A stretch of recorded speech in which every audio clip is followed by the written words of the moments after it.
이 시간에는 누가복음 16장 1절에서 9절 말씀까지 참고를 하고, 제목은 불우한 청지기의 지혜, 그렇게 잡아놓고, 본문 내용을 보면은 어떤 부자에게 그 집에 한 청지기가 있는데 주인의 것을 허비한다고 하는 소문이 들리자 주인이 청지기에게 내가 청지기의 일을 계속하지 못하리라 하는 그러한 언도를 내려줬고, 불우한 청지기는 그 소리를 듣고 속으로 생각하기를 내가 주인으로부터 쫓겨나면 무엇을 해먹고 살겠느냐. 그래서 땅을 파자니 힘이 없고 빌어먹자니 부끄럽구나, 이렇게 되어지는 점을 생각하고, 그래서 쫓겨나면 이 아무것도 해먹고 살 것이 없으니 쫓겨나기 전에 자기에게 아직 주인의 인감의 권리가 있을 때에 쫓겨났을 때를 생각해서 주인으로부터 빚진 자를 불러다가 탕감을 해주게 되면 자기로부터 빚의 탕감을 받은 그들이 은혜를 입었기 때문에 자기가 쫓겨났을 때에 그 은혜를 생각하고 박대하지 않을 것을 알고 빚진 자들을 불러다가 탕감을 해주는데, 먼저 온 자에게는 당신은 우리 주인에게 빚을 얼마나 졌느냐 하니까 기름 100마를 졌다고 하니까 50이라 증서를 써라 해서 50을 탕감해 주고, 밀 100석을 진 자에게는 20을 탕감해 주었습니다. 주인의 것을 허비하던 청지기가 주인의 것을 허비하니 더 이상 직분을 감당하지 못한다고 했으면 자숙하고 아끼고 정신을 차려야 되겠는데, 주인에게 빚진 자들에게 탕감을 해줬으니 주인의 입장에서 보면 주인의 것을 더 허비한 것으로 되어 있으니 어떻게 보면 더 나쁜 자라고 해야겠는데, 주인은 그런 청지기를 지혜 있다고 칭찬을 하셨느냐? 우리 인간의 상식으로는 이해가 잘 가지 않는 대목입니다. 그러나 성경은 성도의 구원의 이치를 말씀하시기 때문에 물질 이치로는 때로는 이해가 가지 않는 부분도 성경 안에는 많이 있는 것을 볼 수가 있습니다. 이렇게 성경을 기록해서 우리에게 주신 말씀은 무엇을 계시하시고 무엇을 깨닫게 하려고 이 말씀을 하시는 것인지 영적 면에서 뜻을 바로 깨달아야 하겠습니다.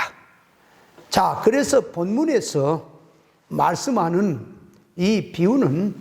부자는 창조주 하나님을 비유하고, 불우한 청지기는 하나님의 집인 교회 안에서 신앙 믿음 생활하는 종들과 성도들을 비유하고 있습니다. 우리에게 주신 재산이나 소유나 자기와 관련된 모든 것들이나 자기 몸과 목숨까지도 전부는 자기의 것이 아니고 하나님의 것이고, 성도 자기는 하나님 앞에서 하나님의 것을 맡은 청지기와 같은 자들이라는 것을 알아야 합니다. 자기의 목숨도 자기의 것이 아니기 때문에 하나님께서 오라 하시면은 누구도 지체하거나 반대하거나 보류하거나 거역할 수 없이 가야 하는 것이기 때문에 자기 것이 아니라는 것을 알아야 합니다. 하나님께서 믿는 자기에게 건강도 목숨도 소유도 재산도 관계성도 전부를 하나님께서 주신 것은 세상 사는 동안 생명의 일, 구원의 일, 이 하나님의 일을 하라고 하나님의 창조 목적대로 이 세상 땅에 사는 동안에 하나님을 닮는 일을 하고 예수 그리스도의 장성한 분량으로 성장하고 천국에서 누릴 영능의 실력을 쌓는 사람이 되라고 주셨는데, 자기가 누릴 천국을 준비하라고 주신 것들을 재료로 주신 것인데, 허비를 했다는 것은 생명으로 살지 못하고 세상 속으로 살면서 사망성에 전부 허비를 했다는 것을 비유를 들어서 하신 말씀입니다. 불우한 청지기가 직분을 계속하지 못한다는 통보를 받았다는 것은 자기에게는 일생이 영원히 가지 못하고 죽음선이 오고 있다는 것을 깨달았다는 것이고,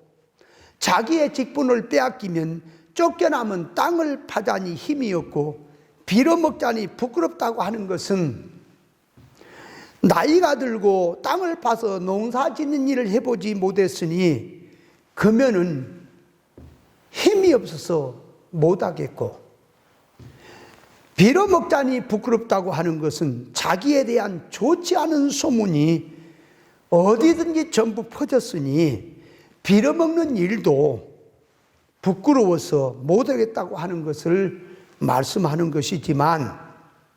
이것을 계시면에서 오늘날 믿는 우리에게로 끌고 와서 본다면, 우리 성도들이 죽음선 넘어 신령천국의 생활은 농사짓고 구해서 사는 세계가 아니라 이 땅에서 준비한 것을 하나님을 닮는 영능의 실력 배양한 것으로 사는 세계임을 말하고 있습니다. 인생의 삶은 눈에 보이는 세상으로 끝나는 것이 아니라 자기에게는 영원한 이 실상세계, 영원히 살 신령 천국이 직결이 되어 있다고 하는 것을 알아야 합니다. 영의 눈이 떠지고 죽음선 너머에 신령세계를 미리 아는 자들은 죽음선을 넘기 전에 세상 사는 동안에 준비를 못하면 천국에서는 아무것도 쓸 수 없는 것을 알았기 때문에 이 땅에서 그날을 준비하려고 애를 쓰게 됩니다. 그래서 히브리서 11장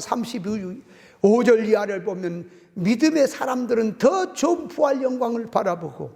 천국 복음 때문에, 믿음 때문에 죽는 것도 악형도 달게 받고 양과 염수에 가죽을 쓰고 산중과 아몰로 유리하며 살아도 세상이 감당치 못하도록 살았다고 말씀하고 있습니다. 다니엘서 12장 2절 3절에 보면 땅의 티끌 가운데 자는 자 중에 많이 깨어 영생을 얻을 자도 있겠고 수욕을 받아서 영원히 부끄러움을 입을 자도 있을 것이며, 지혜 있는 자는 궁창의 빛과 같이 빛날 것이요 많은 사람을 옳은 대로 돌아오게 한 자는 하늘의 별과 같이 영원토록 비치는 자도 있다고 했으니, 믿는 성도들은 이 땅에 사는 동안에 신앙 믿음으로 얼마나 힘쓰며 살았느냐에 따라서 자기의 영원한 천국의 영광과 직결되어서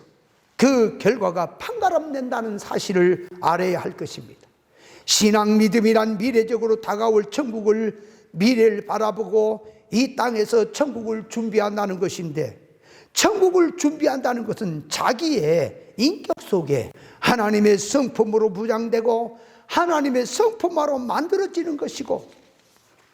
영능화 실력화 시켜서 영인 성장으로 살다가 언젠가는 나그네의 인생길을 마치고 세상을 반드시 떠난다고 하는 것을 알고 준비하는 것을 성경에서는 지혜라고 말합니다. 청지기는 이제 쫓겨날 것을 생각하니 눈이 캄캄해졌습니다. 불우한 청지기는 주인의 것을 허비하고 살아온 과거는 되돌 수 없는 것이고, 주인으로부터 허비하고 살아온 과거는 이제 그대로 두고 주인으로부터 직무를 빼앗긴다는 통보를 받아놓은 상태니, 때가 되면 자동으로 주인으로부터 받았던 청지기의 생활에서 쫓겨난다고 하는 것은 기정사실입니다. 과거가 현재되고 현재가 과거되고 미래가 현재되는 그날이 오면 자기가 청지기로서 주인의 것을 허비하고 산 삶의 결과가 반드시 자기 앞에 다가오고 있다는 것을 알게 된 것입니다. 주인으로 쫓겨났다고 통보를 받았다는 것은 세상을 떠난다는 것을 깨달았다는 것이고, 그래서 사람이 한 번 죽는 것은 정한 일이요 그 후에는 심판이 있다고 했으니, 사람은 세상에 한 번 왔으면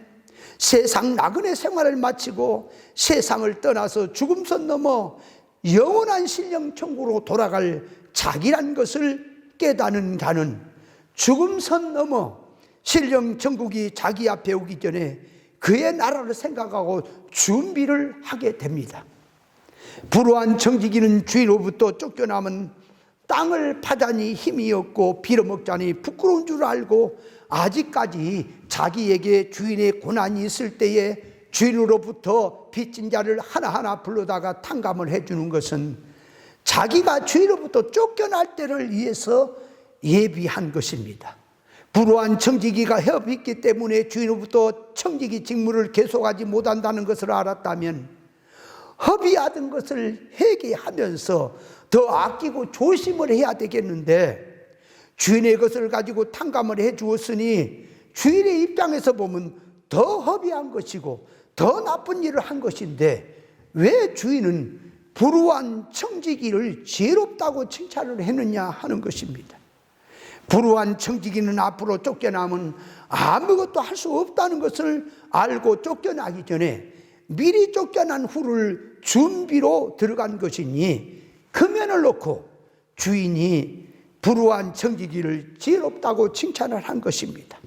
이것은 성도가 세상 나그네 길을 마치고 언젠가는 조만간에 세상을 떠날 것이니, 떠나기 전에 죽음선 저 넘어 신령천국을 놓고 부지런히 자기 보물을 땅에 쌓아놓지 않고 좀과 동력이 먹지 않는 신령천국에다가 자기 보물과 귀한 것을 투자하고 사는 생활을 할 때에 금연을 두고 하나님께 지혜로운 성도라고 한다고 하는 것을 계시로 말씀하신 뜻입니다. 하나님께서 성도들에게 무엇을 놓고 지혜가 있다고 칭찬을 하시는 것이냐 할 때에, 열 처녀 비유에서 보여주셨듯이 다섯은 슬기롭고 다섯은 미련한 자들인데, 미련한 다섯 처녀들은 기본으로 되어 있는 등과 기름만 가져갔지만, 새로운 슬기로운 다섯 처녀는 앞으로 가다가 기름이 떨어지면 등불이 꺼질 것이고, 등불을 꺼지면 신랑을 맞이할 수 없다는 것을 알기 때문에 다른 병에 기름을 준비해서 갔기 때문에 슬기롭다고 하는 것입니다. 열 처녀는 전부 예수 믿는 성도들을 비유해서 하신 말씀인데, 신랑 예수님을 놓고 만나는데 등불이 꺼지면 만날 수 없으니 신랑을 만나기 위해서 미리 기름을 다른 병에 준비해 가고 준비해서 갔기 때문에 슬기롭다 하는 것이고, 준비 없이 신앙생활하는 신자들을 미련하다고 하는 것입니다.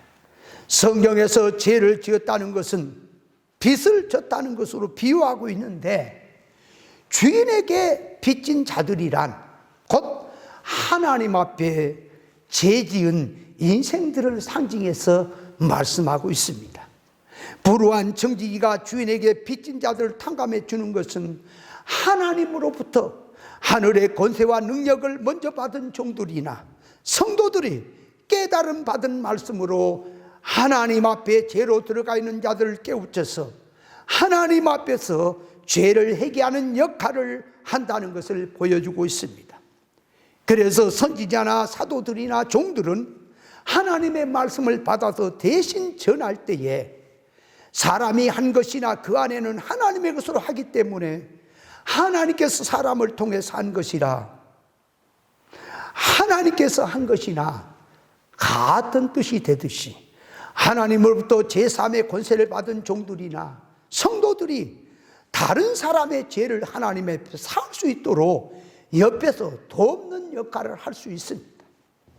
요한복음 20장 22절에 보면 예수님께서 부활하시고 제자들에게 나타나셔서 죄를 향해서 숨을 내쉬며 가라사대 성령을 받으라.